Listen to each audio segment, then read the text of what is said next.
Welcome to this explosive breakdown of one of the most talked about moments in British daytime television history. Imagine the glittering studio lights of ITV's Loose Women, where candid conversations and cheeky banter usually reign supreme, suddenly erupting into a storm of raw emotion and unfiltered truth. On a crisp autumn afternoon in September 2025, Dame Helen Mirren, the Oscar-winning icon known for her commanding presence in films like The Queen and Red, graced the panel as a guest to promote her latest venture, a poignant documentary on aging gracefully in Hollywood. At 80 years young, Helen exuded her signature poise, dressed in a sleek emerald gown that hugged her figure like a second skin, her silver hair swept into an elegant chignon that screamed timeless sophistication. The audience buzzed with anticipation, expecting the usual mix of laughter and light-hearted jabs. But no one could have predicted the seismic shift about to unfold. Opposite her sat the formidable Denise Welch,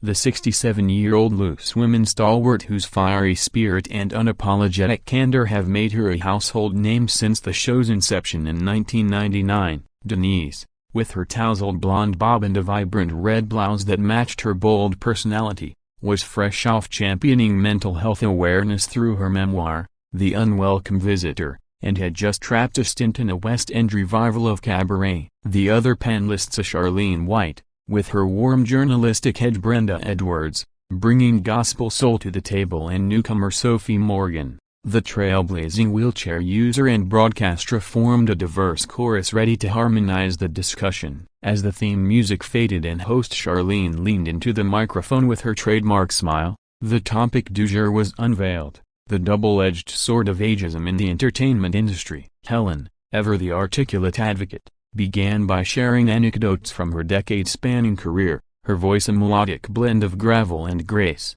recounting how producers once dismissed her for roles post-50, only for her to shatter ceilings with tenacity. The studio applause was thunderous, a wave of admiration rippling through the crowd of mostly middle-aged women who saw in Helen a beacon of empowered femininity. As the dust settled in the green room, where the scent of chamomile tea clashed with the acrid tang of adrenaline, Helen Mirren found herself adrift in a sea of apologies and awkward embraces. The door clicked shut behind her, sealing off the chaos, but the echo of raised voices lingered like a bad review. She sank into a plush armchair, her emerald gown pooling around her like spilled ink, and accepted a glass of water from a flustered assistant whose hands trembled more than her own. At 80, Helen had faced down directors twice her junior, navigated paparazzi swarms with the grace of a swan, but these of this visceral unraveling left her unmoored, her mind replaying the exchange in high-definition loops. Denise's words,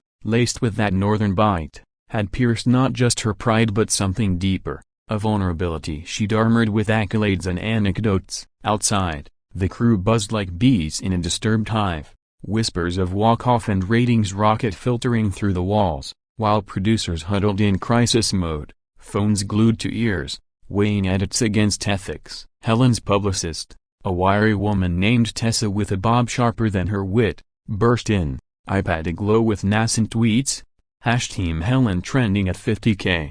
Memes of her thunderous glare already circulating. Dame Helen, we spin this as passion, not pettiness. Say your truth against the tide, Tessa urged, but Helen waved her off, her laugh bitter as aged whiskey. Truth? It was a tantrum, Tessa, mine included. I've sparred with worse, but never felt so small.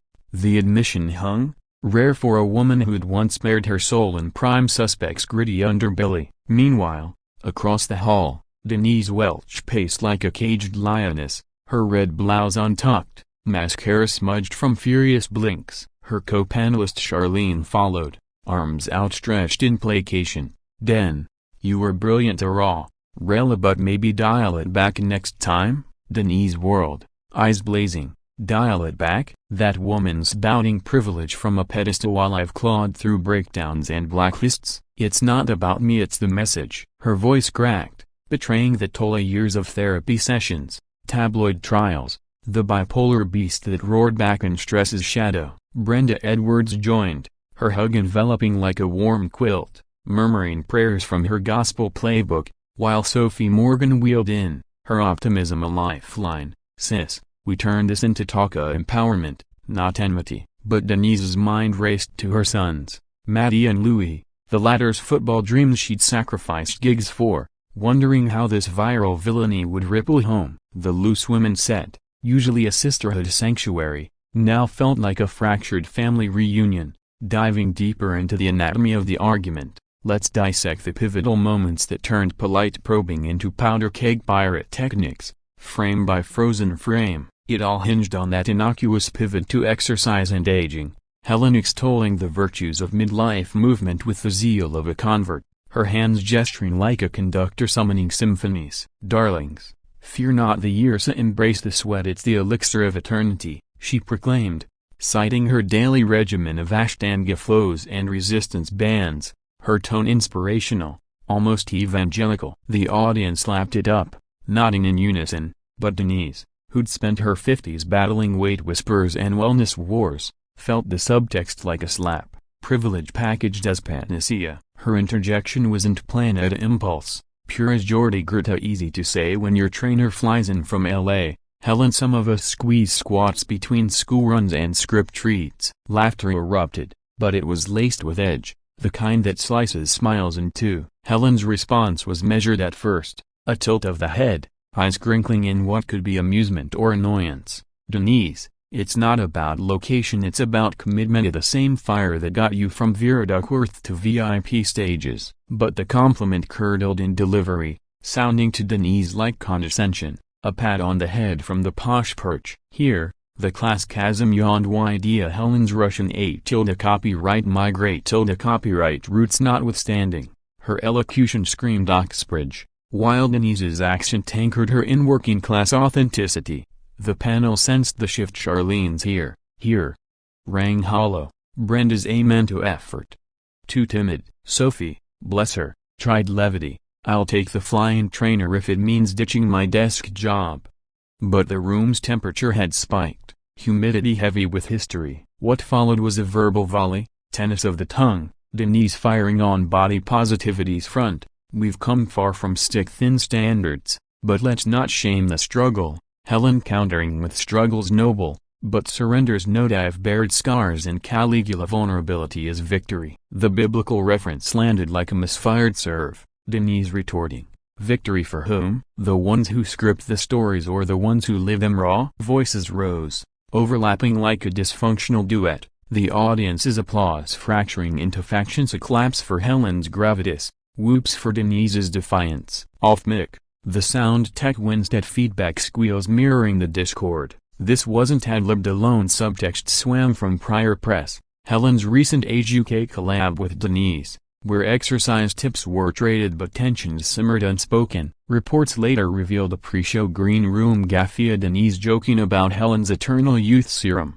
Helen's icy discipline, dear, not dermatology, a seed sown for the harvest of heat. The media maelstrom that followed was a perfect storm of sensationalism and soul-searching, headlines howling like hounds on the scent of scandal. By dawn the next day, November 13, 2025, wait, no. Tracing back to that September spark at the digital deluge had drowned servers, The Guardian's measured Mirren Welch row, a symptom of sisterhood's strains, juxtaposed against the Sun's splashy dame rage. Helen's loose lips sink ship, complete with cartoon catfights. Twitter, X, erupted in emoji Armageddon. Hearts for Helen, flames for Denise, popcorn for the peanut galleria. Hashtags cascading like confetti. Loose women lash out. Damed downfall, Welch wins. Celebrities, never shy from spotlight stealing, piled on. Meryl Streep's subtle egg post, a Streepian quote on women's words as weapons, interpreted as Helen's nod. Lily Allen, Denise's soap sis, tweeting tell M.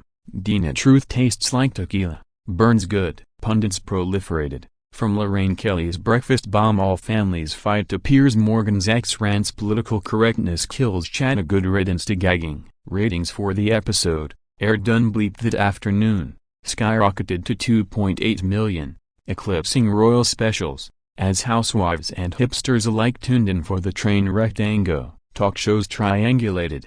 This Morning hosted Clash coaches decoding dynamics, while Channel 4 News framed it as feminism's fault lines, interviewing academics on age and agency. Tabloids trolled deep, Pap shots of Helen jogging Hyde Park, caption post-clash cardio, Denise at a Newcastle footy match, raging in the stands. Sponsorship whispers swirl de Lululemon Helen for ageless activewear, Denise courted by Boots for Real Talk recovery kits. Social justice squads mobilized, TikTok tutorials on how to argue like a dame going viral, blending empowerment with entertainment. Fanfic flourished on AO3/fic fantasies bidding the pair in rom-com reconciliations. Late-night levity lightened, Seth Meyers a closer look skewering British bickering beats American brawls, with puppet parodies. But beneath the buzz, backlash Reddit trolls targeting Denise's mental health history, prompting #stand with Welch surges. Helen fielded snob slurs,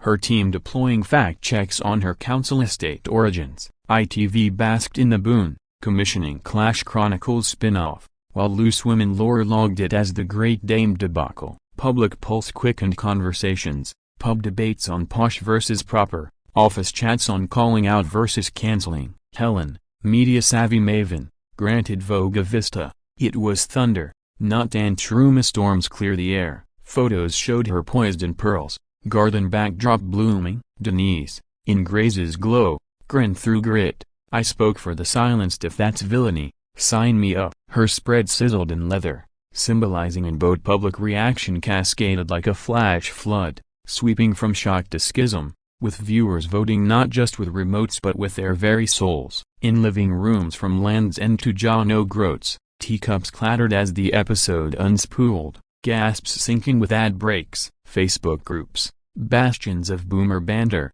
bifurcated. Team Helen, elegance endures boasting 20k members sharing Mirren mantras, versus Denise's defenders, Real Talk rules with memes of Welch wielding a mic like Excalibur. Younger demos on Insta and TikTok twisted it trendy duets lip-syncing the zingers, filters aging faces for what-if skits, #ageist argument amassing 5 meters views. Polls proliferated, YouGov Snap survey pegged 52% siding with Helen's class, 38% with Denise's candor, 10% both brilliant bitches. Watercooler wisdom very edamumsnit mom is mostly mirthful, finally, feisty over fake. Dads in darts leagues divided, some decrying drama queens, others toasting tell it like it is. International intrigue ignited, U.S. outlets like TMZ tittered Downton Dame drama, Aussies on Sunrise labeling it pommy punch-up, while Indian Twitter threaded it to Bollywood diva dust-ups. Fan mail flooded the letters logging the lively lesson in listening,